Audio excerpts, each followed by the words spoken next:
Hello, and welcome back for another Toasted Tale with me, Jim.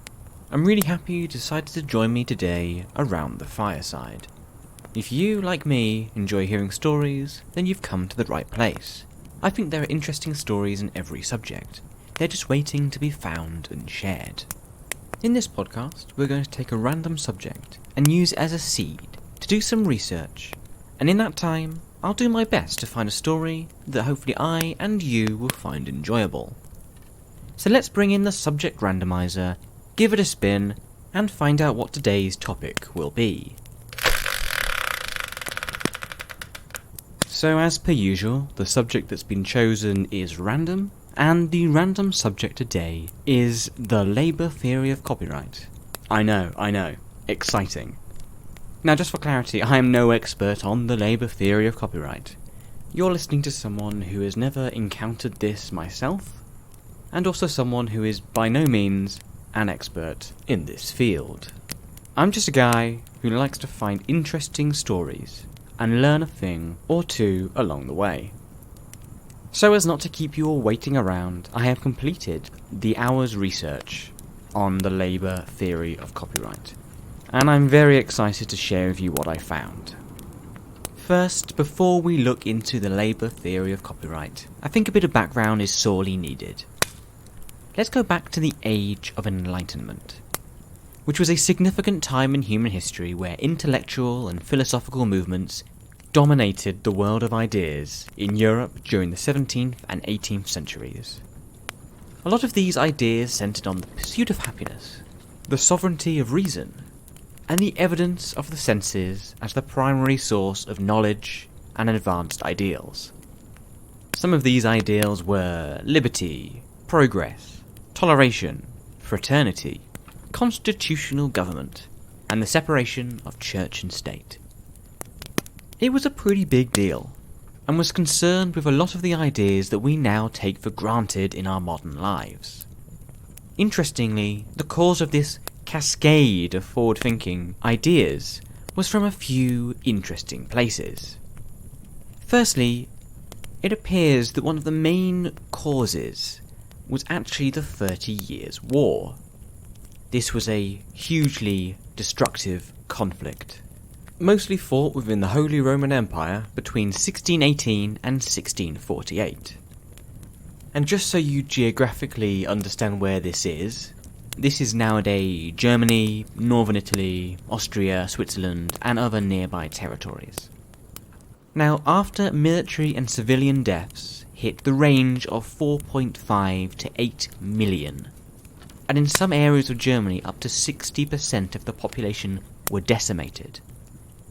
Some German and other European writers, such as Hugo Grotius and John Comenius, were compelled to pen harsh criticisms of the ideas of nationalism and warfare.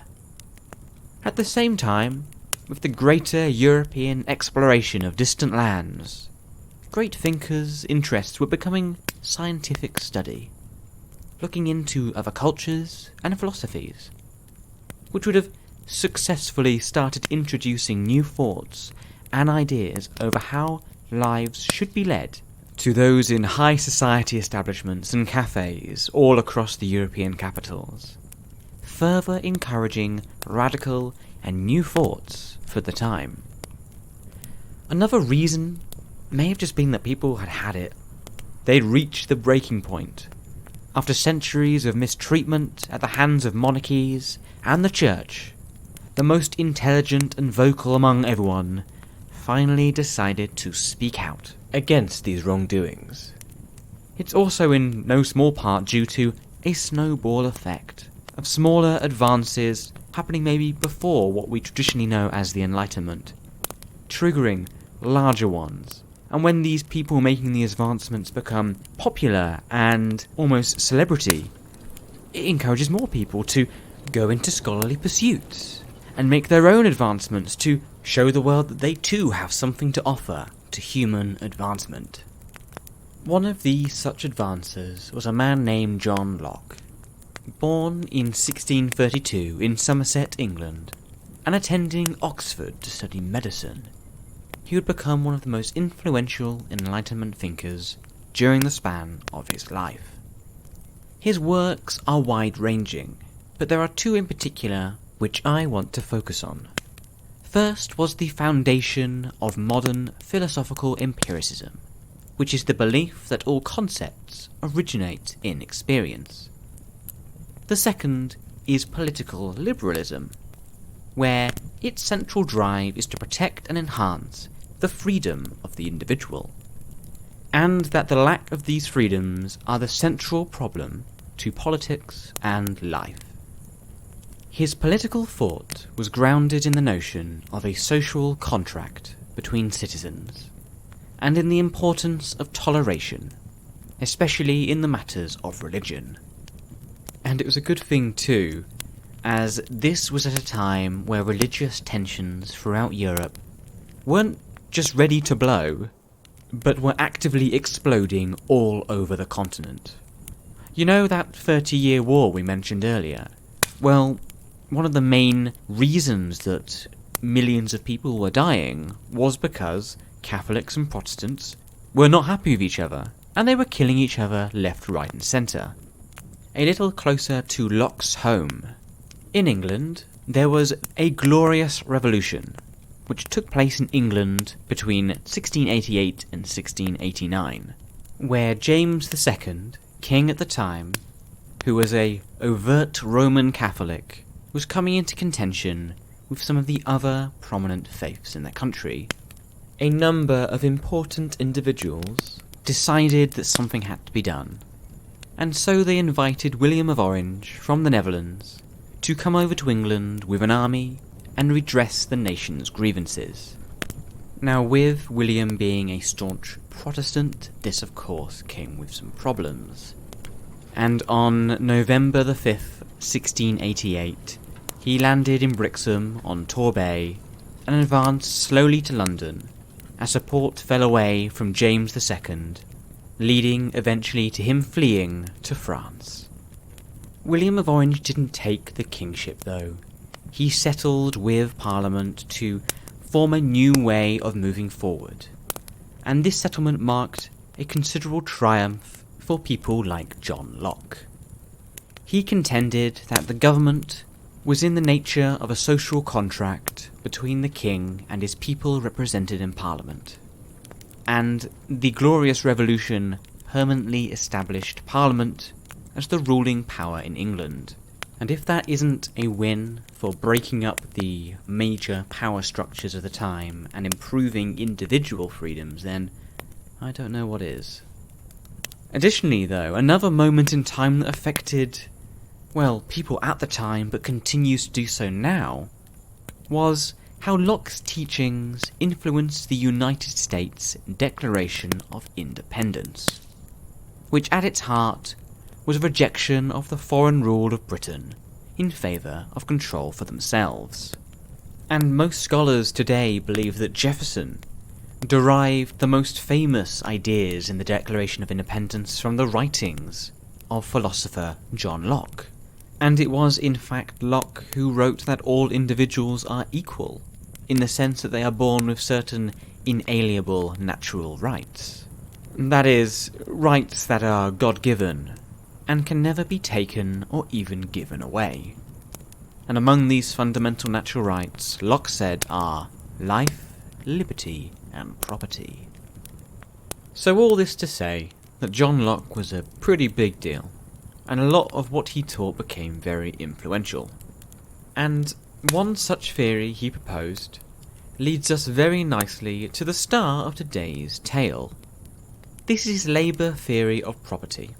In this he asserts that property originally comes about by the exertion of labour upon natural resources, and that as long as, quote, there is enough and as good left in common for others, end quote, which effectively means as long as you don't take everything, the whole pie, that when a person works, that labour that they did enters into the resources that were commonly and freely available, and thus that object becomes the property of the person who put the labour into it. It effectively means that people should be able to own the fruits of their own labour. Now, the labour theory of copyright is similar to this, and it bases its assertions on similar grounds, but it asserts that people should be able to own the fruits of their own mental labour, as well as what they can produce physically. This means that intellectual property can be viewed as your own as much as a piece of land you farm could be as well. This is a very important distinction, because it meant that any work you complete, which is of a less tangible and physical nature, can become your asset. And creative pursuits following these ideas can be protected and licensed, so as to earn an income off it, and ensure that no unscrupulous types can steal your work. This theory likely was one of the initial seeds that led to modern copyright laws, and allowed millions of people around the world to protect and license their original ideas and enjoy the rewards from their hard work. Now, copywriting is by no means a perfect system. On one hand, when you copyright an idea, it can remove the ability for the many to utilise that idea for the greater good. But also, enforcing copyright law can be very tricky. But the idea of allowing an individual to have the right of ownership to their own ideas and creative endeavours is one of the many gifts that the Enlightenment and John Locke were able to pass down to us, and we are still, today, able to reap those benefits. Sometimes when I get subjects on this podcast, I can feel like Alice, on the edge of the rabbit hole, about to fall in and discover this grand world. And the labour theory of copyright was one of those times. When it first landed on this subject, I was like, okay, well, I'm sure I can find something about this, but then it took us back to the Enlightenment and to John Locke, and we were able to investigate a whole load of big human events that happened in the past, that led to ideas that still have impacts on us today. And this is why I love doing this podcast, because when I woke up this morning, I had no idea I'd be grappling with these subjects, which is awesome. So I want to thank you for spending your time with me today for a toasted tale around the fireside. I hope you enjoyed learning a bit more about the labour theory of copyright and everything that surrounds it. If you did enjoy listening to this podcast and want to know when new episodes are released, then you can do so by following me on Twitter. My handle is @podcasttale. On there is where I put all of my new episodes and anything else I find interesting. So follow me @podcasttale for more. If you'd like to join me again for a story around the fireside, then I'll be back here every Tuesday and Thursday GMT. Your company would be greatly appreciated. Also, if you want to support the show, then commenting, liking, or sharing it with the people you care about would go a long way to supporting the flames of the Toasted Tale and make them burn even brighter. I hope you all have a lovely rest of day, and I will speak to you all again soon for another Toasted Tale around the fireside.